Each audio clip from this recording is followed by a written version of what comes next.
ایک دفعہ کا ذکر ہے، بہت بڑا ادارہ مین روڈ پہ قائم دائم تھا۔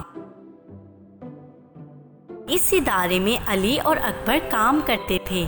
ایک روز علی اکبر کو ڈھونڈ رہا تھا، لیکن وہ کمرے میں موجود نہ تھا۔ ڈھونڈتے ہوئے علی بورڈ روم پہنچا۔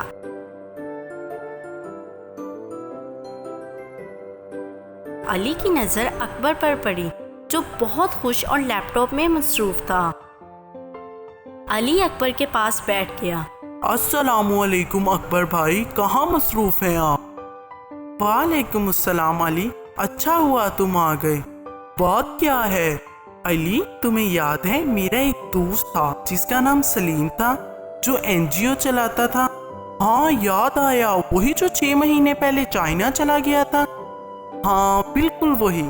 چائنا جانے کے بعد اس نے مجھ سے کوئی رابطہ نہیں رکھا، جبکہ میں اسے یاد کرتا تھا، اور آج اتنے مہینوں بعد اس نے مجھے کہیں سے ڈھونڈ کے میل بھیجی ہے۔ دیکھو ذرا۔ واہ اکبر بھائی، یہ بتائیں میل میں کیا لکھا ہے؟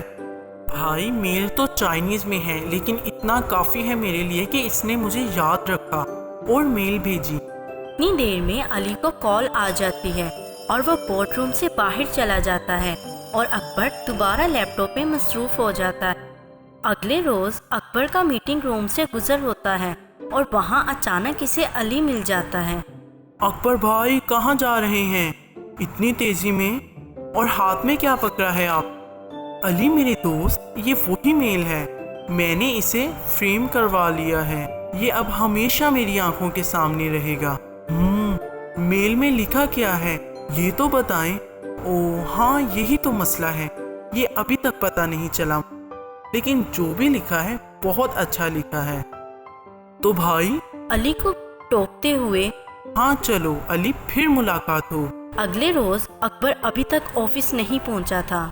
علی نے فائدہ اٹھایا اور فریم کی تصویر اپنے پاس رکھ لی، کیونکہ اسے بہت تجسس تھا کہ آخر میل میں لکھا کیا ہوا ہے۔ اتنی دیر میں اکبر آ جاتا ہے اور علی کو مخاطب کرتا ہے۔ علی میرے بھائی، مجھے چائنیز پڑھنی آ گئی ہے۔ واقعی؟ ہاں، میں ڈائریکٹ گیا ایک چینی کے پاس اور ساری چائنیز اس سے سیکھ کے آ گیا بریک ٹائم میں۔ اچھا، کیا لکھا ہے بتائیں؟ او وان چی فان چی چو چا پی چی لو چا۔ ارے بھائی، آپ کو واقعی میں لگتا ہے مجھے سمجھ آئے گی؟ اس کا مطلب بتائیں۔ ارے یار، مطلب تو مجھے بھی نہیں پتا۔ ویسے علی، ایک بات ہے، اتنا دور جانے کے بعد بھی سلیم مجھے نہیں بھولا، چاہے چائنیز میں ہی صحیح، لیکن اس نے مجھے میسج تو بھیجا۔ اگلے روز اکبر کام میں مصروف تھا۔ علی اکبر کے پاس آتا ہے اور اسے بتاتا ہے کہ کل اس نے چپکے سے اس کے فریم کی تصویر لے لی تھی، اور اسے پتا چل گیا ہے کہ میل میں کیا لکھا ہے۔ میل میں سلیم اکبر سے مالی مدد مانگ رہا تھا کہ اسے بہت نقصان ہوا ہے اور اسے جلد از جلد اپنے علاج کے لیے پیسوں کی ضرورت ہے، لیکن اب بہت دیر ہو چکی تھی۔ اکبر نے میل کا مطلب جاننے میں بہت دیر کر دی تھی، اور وہ سلیم کی کوئی مدد نہ کر سکا۔ دیکھا جائے تو ایک ایسا میسیج، ایک ایسی میل ہمارے پاس بھی ہے جسے ہم بہت سنبھال کر رکھتے ہیں، پڑھتے بھی ہیں، سنتے بھی ہیں، اور کبھی کبھی جن بھوت بھی بگا لیتے ہیں۔ پتہ بھی ہے بہت امپورٹنٹ میسیج ہے، لیکن سمجھتے نہیں ہیں، اور جب سمجھتے نہیں تو پھر عمل کیسا؟